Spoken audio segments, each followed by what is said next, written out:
ហូបផ្លែប៉ោមមួយថ្ងៃមួយផ្លែជួយឲ្យលោកអ្នកជៀសឆ្ងាយពីជំងឺតម្រងនោម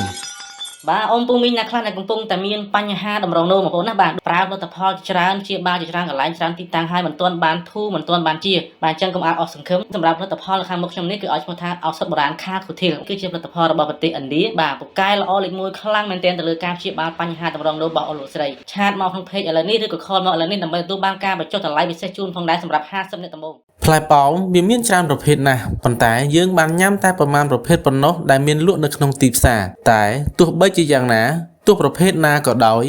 ផ្លែប៉ោមគឺល្អសម្រាប់សុខភាពហើយការទទួលទានផ្លែប៉ោមផ្ដល់អត្ថប្រយោជន៍យ៉ាងច្រើនដល់សុខភាពតម្រងនោមដោយសារវាជាផ្លែឈើដែលមានសារធាតុចិញ្ចឹមខ្ពស់ប៉ុន្តែមានកម្រិតជាតិរ៉ែទាបដែលមិនបង្កផលប៉ះពាល់ដល់តម្រងនោម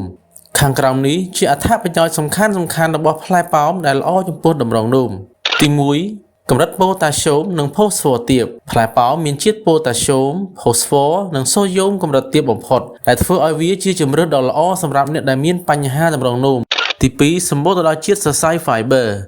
ផ្លែប៉ោមមានផ្ទុកជាតិសរសៃប្រភេទ Pectin ដែលជួយកាត់បន្ថយកម្រិតកូលេស្តេរ៉ុលនិងជាតិស្ករនៅក្នុងឈាមដែលជាកត្តាសំខាន់ក្នុងការកាត់បន្ថយហានិភ័យនៃសម្ពាធឈាមខ្ពស់និងជំងឺទឹកនោមផ្អែមដែលសុទ្ធតែជាមូលហេតុចម្បងនិងសំខាន់នៃជំងឺតម្រងនោម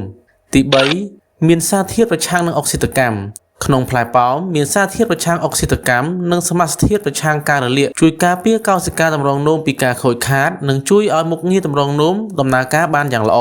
ទី4ជួយកាត់បន្ថយជាតិពុលការញ៉ាំផ្លែប៉ោមឬទឹកផ្លែប៉ោមស្រស់អាចជួយក្នុងការសម្អាតជាតិពុលពីក្នុងតម្រងនោមនិងថ្លើមបានយ៉ាងប្រសើរទី5បង្ការគ្រោះក្នុងតម្រងនោមសារធាតុ Pectin ក៏ត្រូវបានគេជឿថាអាចជួយកាត់បន្ថយហានិភ័យនៃការកើតគ្រោះក្នុងតម្រងនោមផងដែរដើម្បីទទួលបានអត្ថប្រយោជន៍ដ៏ខ្ពស់បំផុតអ្នកគួរទទួលទានផ្លែប៉ោមទាំងសម្បកពីព្រោះសម្បកវាសម្បូរទៅដោយជាតិសរសៃនិងសារធាតុប្រឆាំងនឹងអុកស៊ីតកម្មទី6ជួយសម្អាតតម្រងនោមព្រោះផ្លែប៉ោមមានសារធាតុ Antioxidant ជួយកាត់បន្ថយជាតិពុលនិងការរលាកក្នុងតម្រងនោមអរគុណសម្រាប់ការតាមដានទស្សនាបើពេញចិត្តសូមជួយចុច Like ចុច Share ដើម្បីទទួលបានវីដេអូថ្មីៗបន្តទៀតសូមអរគុណ